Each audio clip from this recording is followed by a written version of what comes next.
Hello, LinkedIn. We're so happy to be here. I have Joyce Johnson joining me from Texas, and anyone who's anywhere around Texas right now knows it's not so easy over there. So, Joyce, It's thank you not so much easy. for joining me. Oh, thanks for having me. Look, I'm at my friend's house because I don't have electricity. So if you look behind me, they have this amazing photo all framed and everything of the state of well, the whole country, but hey, of Texas. Yeah. Okay. Well, thank you for, considering, no power, all the problems that you've had over the past couple of days. I really appreciate you joining me. So, for everyone joining us live, tell us where you're coming in from. If you're especially from Texas, I will certainly If you're understand from you Texas, yes. have some challenging times, but would love to know where everyone is from, and please share any, questions or comments. I'm so excited to have Joyce here because she's 7-time author. And if you don't know Joyce, she's going to tell us all about herself and how amazing she is. So, Joyce, Oh my. share. Oh my. Well, I can't see where people are coming in from, but I'll tell them a little bit about myself. I see some Dallas. Dallas, they're used to being cold up there. That's mid Texas, North Texas. We're down here in the Houston area. So for me and those Texas folks, I grew up in Galveston, Texas, which is about 40 miles south of Houston.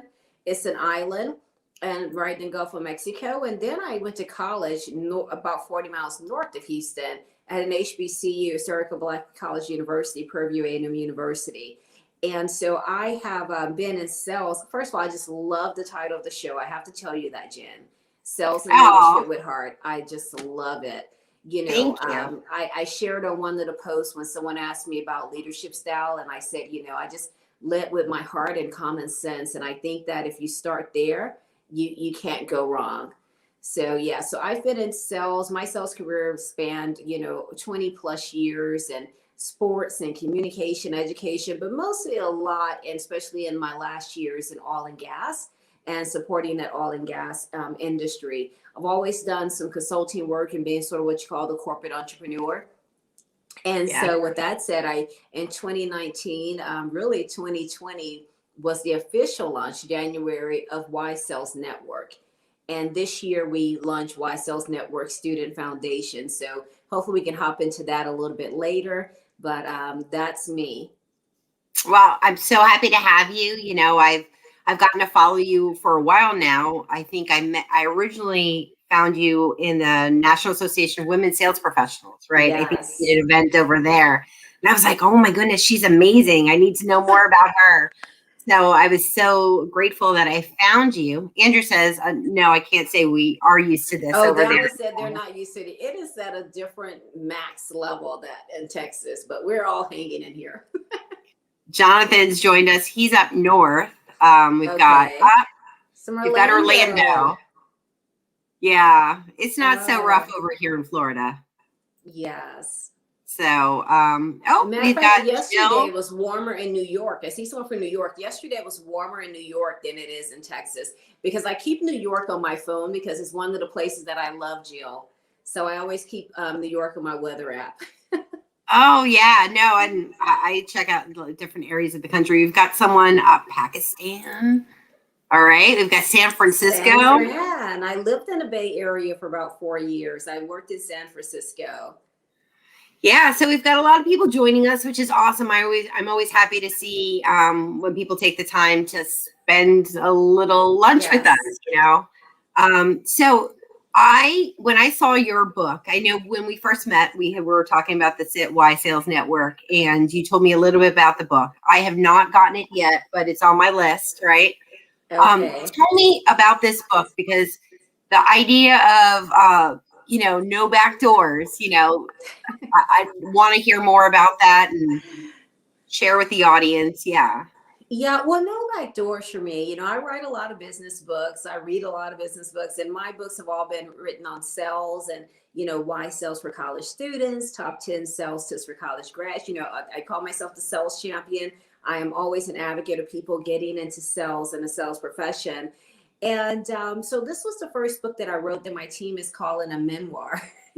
And, I wanted to just really talk about, because of the times, my experience in corporate America. And I wanted, women of color and African American women in particular to not feel alone. I wanted them to really understand that it's okay. This crap really happens, and here's some way you can deal with it. And here's some resources for you, and here's some of the things I experienced to make it relatable. The title "No Back Doors" for me, I'm often asked about that title. Yeah. That title came from a story my mom shared with me when I was a young girl. And that stems from her going to her favorite Mexican restaurant in Galveston, Texas to get something to eat. And they said to her, "Gal, you go to the back door." And of course, it was past the time where she shouldn't have had to go. And she said, "No, no." And she left and never went back again. And I consider that story as that was the day my mother made the decision, not only for herself, but for me as her daughter and her firstborn child, that there would be no back doors for me. And that's such a powerful story. Yes. And so since then, young girl, I was bused in junior high, and I would not sit on the back of the bus. I don't sit in the back of rooms unless I'm, unless I'm the coordinator and I need to have my eye on everything. Yeah. But yes, so no back doors for me. That's where that title comes from. That story that my mom shared with me, she didn't even know that I remembered that story and that I carried it with me that way, and that I took it literally to heart, that there would be no back doors, that don't ever go to the back door. Yeah. And it's such a powerful story. And so it's inspiring. This is your principle. You're going to be stand up and be out front. And that's what I love about you and your brand.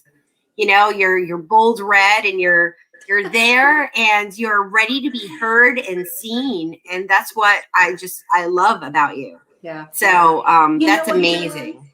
Jen, if we chat about it. So in the book, and we got to get you a copy of the book. And so in the book, I talk about how I've always been ultra conservative, right? I mean, there was a time people could not get me to put on a red lipstick. I just, and especially in corporate, I did, I'm conservative. I grew up, a Southern girl, and I just thought it was inappropriate and things like that. And so I think I was listening to a series about Lucille Ball, and how she would wear the red lipstick, and all because she was the one in charge in the boardroom, but she felt it made the men feel a little bit more comfortable. So I immediately went out, because I'm always the first and the only woman, the only person and woman of color in a room. So I immediately went out and said, okay, I can add that. And I went and tried, I purchased all these different brands of red, right? And shades of red. And then I came up with everyone asks me what it is all the time. It's the MAC Ruby Roo. It's a beautiful red. I mean, it really is. But I can relate to that. I heard a little bit of you were on a podcast with Lori Richardson, Woman Sales Pros, and during the podcast, you ladies were talking about having to go to play golf and strip clubs and things like that. And it makes me laugh, because Catherine, who is also in the feed here, actually came on my show to talk about some of those things that she experienced with strip clubs and golf and sports and things like that. And it's funny that, most people, when you talk about things like they're like, that doesn't happen, but it happens. It happens.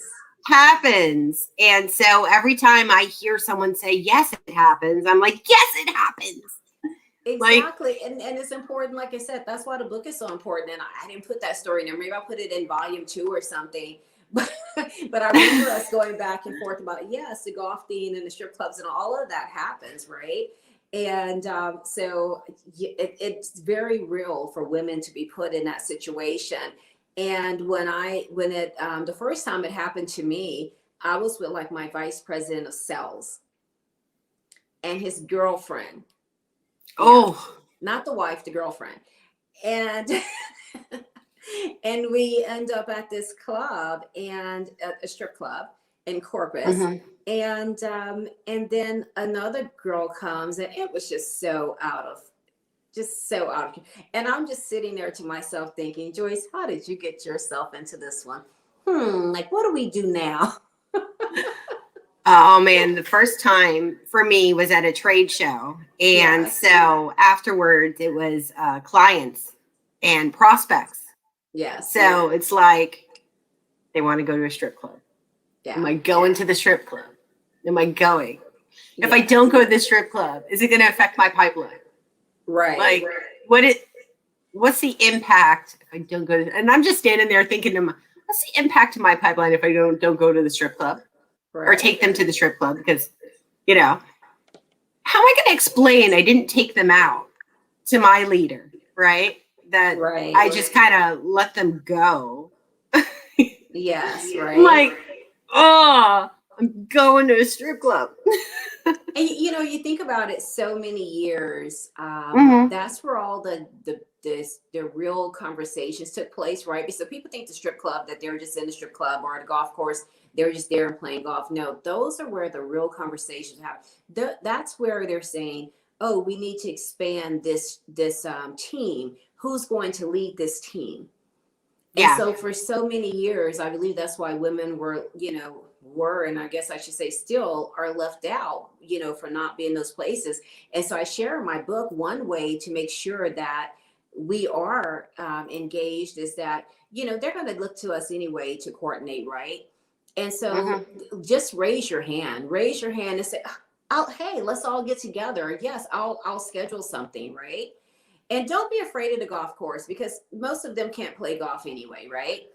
I always I always make me up some mimosas and put them in my my own carafe. My closer take it with me, and I have my mimosas. I do the first 9 holes, then I go to the 19th hole, and after that, I'm done. But if we control the setup, then instead of it being on the golf course, it could be something like the new Top Golf, right?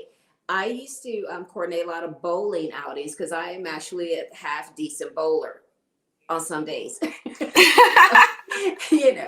So you can, if or you can go to a sports bar where everyone can have a good time, because there's games and there's private rooms and private karaoke rooms and things of that nature. So a lot of times we get a little offended when they ask us to coordinate, but the way for us to be in charge of that and make sure we're present as if we coordinate it, right? And if we put the agenda together and everything else.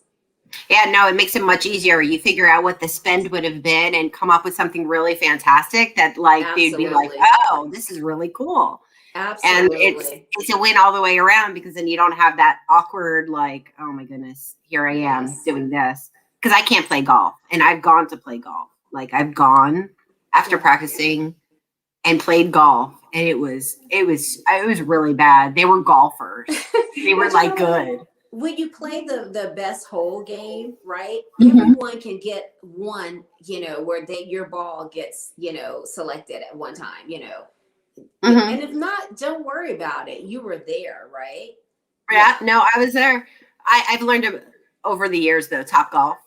It's get the golf and the socialization without necessarily having to play a golf game. So it's a win. Yes. So Lydia says, I love wearing red lipstick. The saddest thing about masks is that it hides your red lips. I know, Lydia. And if when you take the mask off, red is like all over your face. And then if you put the mask back on, yeah, the red is it's all over your face. So it's not good. So Lydia I have a client whose business is World Golf Network, a membership org where he organized foursomes for business networking on golf courses. Okay, awesome. Yeah, that's awesome. I like bowling. I like the bowling because you can go to places where you have your designated 2 lanes and they serve food and beverages and things, and music is played and things, and you still sort of get the same experience. So I love bowling. Yeah. No, I'm not. I wish I was sportier than I am. Yes. I like to walk by myself. Run. Like, I'm just not. So do I, but I'm very competitive. And so if you think about as sales professionals, we're very competitive. So no matter what room you put us in, we're going to make something happen. Right? It's true. It's just like shooting pool, right? it's like I may do that twice a year, whatever. But when I get in there and I get that pool stick in my hand, I'm very competitive. So something's going to happen. So, absolutely. And I'll do whatever it is. I'll just do, it'll be hilarious. I mean, I'm going to be memorable. You're going to remember that, whatever it is. Good or bad, you're going to remember it. Okay. It looked like I lost myself for a second there. Uh-oh. Like, wow. Yeah. So, okay. So, Jonathan says, hooray for bowling. So that's great. So tell me, you've got a conference coming up. Tell me about that. Yeah, so this is our second annual conference with Y Sales Network. You guys go out there to www.ysalesnetwork.com, and you can also follow us here on LinkedIn. Mm-hmm. So the Y Sales annual sales conference, our theme for this year is 2021, the new sales era. Because people keep asking, when are we getting back to the norm? We are not. There is a new norm, and we're going to find out all about it. And Jenny, thank you for agreeing to be one of our speakers. I so appreciate it. You're so awesome. I mean, I just pinged you. Next thing you know, we're on a conference call together. You're like, sure. You were the first one to send in everything. You're just awesome. Matter of fact, we've been using what you sent us to send it to everyone else and say, here, try this format. But we're gonna have training. Well, that's awesome. Yeah, I have we're gonna have what I call a heart note. We're gonna in the morning, so we're gonna have someone come in and try and have a heart note to get us started and with the day. We have breakout speakers to talk about sales and sales training and new sales strategies, etc. We are going to have a She Talks Tech panel where women in tech are going to take over. And of course, our signature Meet the Recruiter, where we're going to have companies there with their recruiting teams to talk to those looking for jobs on how to best relate to a recruiter, how to talk to the recruiter, how to engage the recruiter to get the job. So that's January the 24th. Tickets are on sale right now. There's an early bird special. So Y Sales Network Annual Conference. Yes, I'm so excited to do the breakout session, and I'm doing sales leadership with heart. So that's going to be leadership with heart, right? I'm so excited for that. It's June 24th. And I'm going to put the information. Yeah, I'm going to put the information. I think I actually even put some in it, like to pre-populate before we even started. Thank you. I appreciate that. And I love the sales and leadership with heart. And we want to train people on the sales process and training and and development and sales strategies and tactics, but we want to train people on compassion as well and empathy and those things, because when you think about it, customers buy us first as sales individuals. And especially during this time, I tell people, you may not get to your sales pitch that first call, or you may not get those have an opportunity to get those discovery questions. But if you lead with your heart and you're compassionate and you're showing empathy and you're having that conversation, you will be able to call that person back and they will answer your call because you would have made a connection. 100%. It's not about you, right? It's about building that relationship and being able to bring your best self while you're building that relationship. And how do you do that without strong, leadership and support to be able to, fail if you're going to fail, succeed, to have someone to have your back. I wrote an article recently on sales leadership that was like a sort of a guide, but the idea at the end, the conclusion, basically uses the song "Lean on Me." Yes, that if at the end of the day, if you know that your leader is there to support you and you can lean on them, then you're in a good spot. But you have to feel like you can lean on them, right? But you have to feel like you can lean on them. They have to have made that personal connection with you. Exactly. So like I said, although we're gonna have some great strategies and conversations and processes on sales, I want people to walk away with the whole package. I want them to walk away with the training, and I want them to walk away with an open heart and an open mind to what they're going to need to do in 2021 and moving forward, actually, to truly connect with their customer, to be able to close the deal on the back end. That is so Thank great. you for joining us. Yes. And, you know, and I promise everyone, I probably shouldn't make promises, but, um, you know, the Y Sales Network annual conference was really set up to be an international event. So I'm happy that we have people from different countries on here, and hopefully they can join us. Last year, we were to go to Bimini Island, Bahamas, and we really wanted to go to Mexico this year, but it just, just didn't want to take the risk. But we are already working with some of our partners like Bahamas Tourism and the Ralton Hotels and that hotel family to find a good location for 2022. So join us virtually this year, and then we're hoping that everyone will travel with us and be ready in 2022 to go and really continue to meet each other and make those stronger connections. Yeah, no, I miss in-person events. I miss it Yes. so much. It's, I've lived a digital life. For like a Yes. decade, I worked from home. And so I'm used to it, but I always traveled any opportunity I got. Like I would go Yes. travel to see a prospect if it was over a certain amount of money. Yes. I would go visit my customers and spend a week in Chicago. And, Yes. I like every time I felt a little lonely, I'm like, I'm hopping on a plane, I'm going somewhere. So did I. I worked from home, but I would visit customers. A lot of my customers were headquartered in the Houston market, Mhm. but sometimes their decision makers were in other cities, or I would needed to go to other cities to look at their plants and things of that nature. So used to that travel, personal and professional. I'm just used to being on the road. As we say, planes, trains, and automobiles. And so I really miss being on the road. And I'm also, you may have seen my co-author program that I'm offering.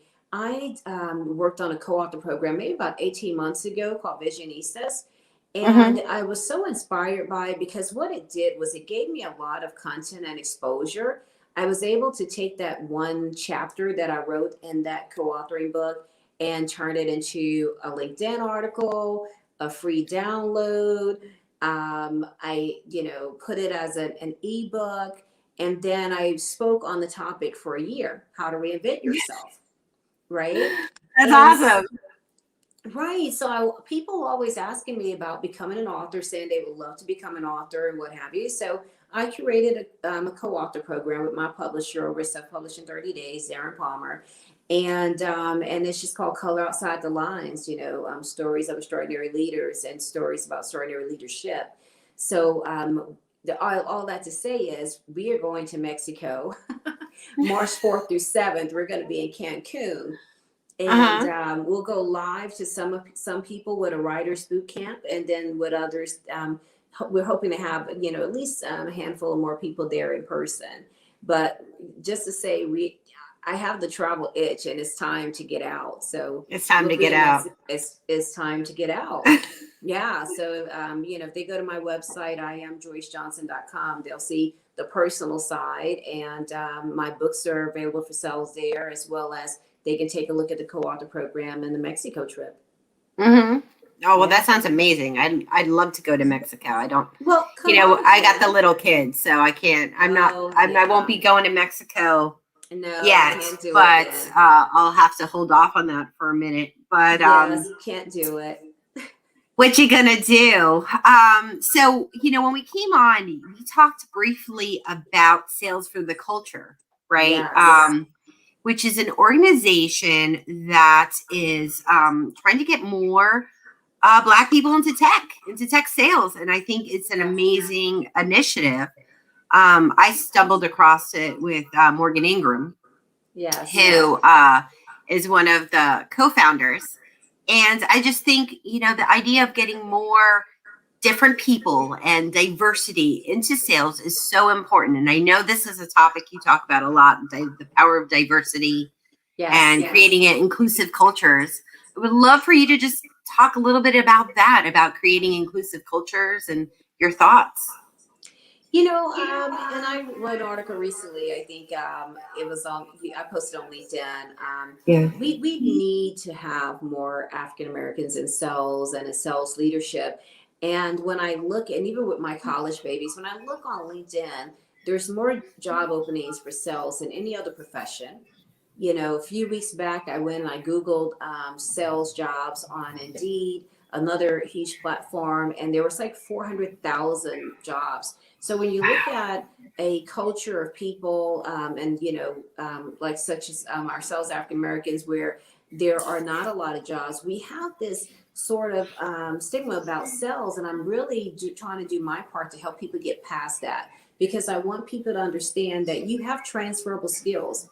Sales is the only profession that no matter what you studied in college, where you worked, what trade you've done, I don't care if you're a plumber, an AC guy, HVAC, what have you, that you could actually take those transferable skills and go into the sales profession and earn really great money for you and your family Mm-hmm. and Yeah, have no, a it's great entirely life. true. It's It's entirely true. it's entirely, and I just want African Americans to understand that. I just did African American Sales Success webinar this month for Black History Month, and Mm-hmm. I really just want African Americans to get, sort of, I want to push them past, just give them that little push, Yeah. to consider the sales profession. Hey, if it doesn't work, then it didn't work. But I tell you also, sales is the best area to get into an organization, a company. If you want to go into another area, sales is the easiest way to get into a company and engage and to meet more people around the organization. Because really, if you think about it, the organization is built around sales, Mm-hmm. right? Yeah, no, it is. The organization is built, everything starts with a sell. So once a salesperson goes sell something, and it goes to, customer service on the back end, it goes to fulfillment and supply chain in the middle, the business operations touch it. Everything begins with a sell. So if you really want to get into an organization, probably, the easiest way to do that is by going into sales and really learning the company and Mm-hmm. then moving around to that other organization. So I'm trying to really push African Americans into understanding the opportunities that are in sales. I don't think anyone ever really knew what I did, and they said, "What's sales?" or "What does she do for a living? How does she do that?" Yeah. That's what I Yeah. do. I've been in sales all these years, and I want other people, other African Americans, college students, women, to take advantage of the profession to get in there. Agreed. I think Lydia is going to join you over in Mexico. She says, I'm Lydia, so there. Lydia, come on over to Lydia Mexico. Sugarman. So you have Yes. to catch up with her because she's coming to Mexico. Lilia, inbox me right now on LinkedIn, and let's do it. And I've got Nick here. Nick, 1,000. Well, I think that's more than 1,000, but right on the Yes. transferable skills and vice versa. It's so valuable to Yes. have sales experience to apply to other fields as well. Yeah, starting out in sales, you could do just about anything. You That can do ability to about be anything. persuasive, right? Yes. We've got some more people. Amber is here. Sales is the front door for sure. There's a huge push to get Yes. more diversity in cybersecurity. That's Yeah, good and to so like I know. said, we're gonna have the women. It's She Talks Tech for the sales conference. To talk about that tech piece of it and women getting there. If you think about it, when you talk to most CEOs or vice presidents and COOs of companies, you ask them, you say, "What's the one decision you made in your career that you felt helped you push along to become CEO?" They're going to Mhm. say that they took a stint out of being in operations and they went into sales for a couple of years to really understand organization. Yeah, it's that, and it's true. So It's Jonathan proven. asks, it's proven, yeah.